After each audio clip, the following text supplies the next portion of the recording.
राजनीति में सत्ता बदलते ही एजेंसियों की कार्रवाई तेज हो जाए तो सवाल उठना लाजमी है। और इस वक्त देश की राजनीति में ठीक ऐसा ही देखने को मिल रहा है। जैसे ही पूर्व मुख्यमंत्री की कुर्सी गई, वैसे ही ईडी ने बड़ा एक्शन शुरू कर दिया। सुबह सुबह अधिकारियों की टीम कई गाड़ियों के साथ पहुंची और देखते ही देखते 12 अलग अलग ठिकानों पर छापेमारी शुरू हो गई। अब इस कार्रवाई ने सिर्फ प्रशासनिक हलकों में नहीं, बल्कि पूरे राजनीतिक गलियारों में हलचल मचा दी है। समर्थक इसे भ्रष्टाचार के खिलाफ एक बड़ा कदम बता रहे हैं, तो विपक्ष इसे राजनीतिक बदले की कार्रवाई कह रहा है। आखिर मामला क्या है? किन लोगों के घर और दफ्तरों पर छापे पड़े?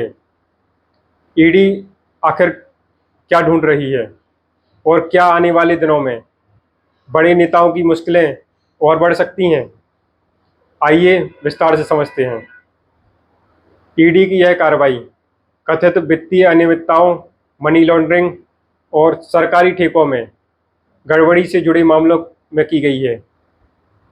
जांच एजेंसियों को लंबे समय से कुछ दस्तावेज और ट्रांजैक्शन पर शक था, लेकिन जैसे ही सत्ता परिवर्तन हुआ, कार्रवाई की रफ्तार अचानक तेज हो गई। आज सुबह करीब 5-6 बजे के बीच ईडी की अलग अलग टीमें निकली। कई जगहों पर सीआरपीएफ और स्थानीय पुलिस की मदद भी ली गई।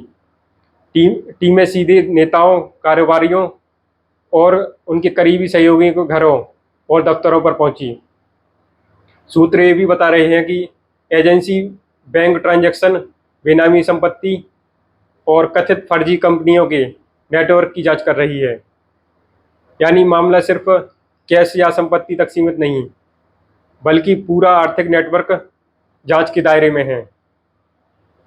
अब सबसे बड़ा सवाल यही उठ रहा है कि क्या यह कार्रवाई पहले से तय थी, या फिर मुख्यमंत्री की कुर्सी जाते ही एजेंसियों को खुली छूट मिल गई। विपक्ष लगातार आरोप लगा रहा है कि केंद्र सरकार एजेंसियों का इस्तेमाल राजनीतिक दबाव बनाने के लिए कर रही है। उनका कहना है कि जो नेता सत्ता में रहते हैं, उनके खिलाफ कार्रवाई की गति धीमी हो जाती है, लेकिन सत्ता से जाते ही एजेंसियां अचानक एक्टिव हो जाती हैं। वहीं दूसरी तरफ सत्ता पक्ष का कहना है कि अगर किसी ने भ्रष्टाचार किया है तो जांच एजेंसियां अपना काम करेंगी ही। कानून सबके लिए बराबर है और कार्रवाई सिर्फ सबूतों के आधार पर ही हो रही है। फिलहाल ईडी की कार्रवाई जारी है। अधिकारियों की टीमें दस्तावेजों की जांच कर रही हैं और कई ठिकानों से महत्वपूर्ण डिजिटल डेटा मिलने की खबर भी सामने आई है। हालांकि एजेंसी की तरफ से अभी कोई आधिकारिक प्रेस कॉन्फ्रेंस नहीं हुई है।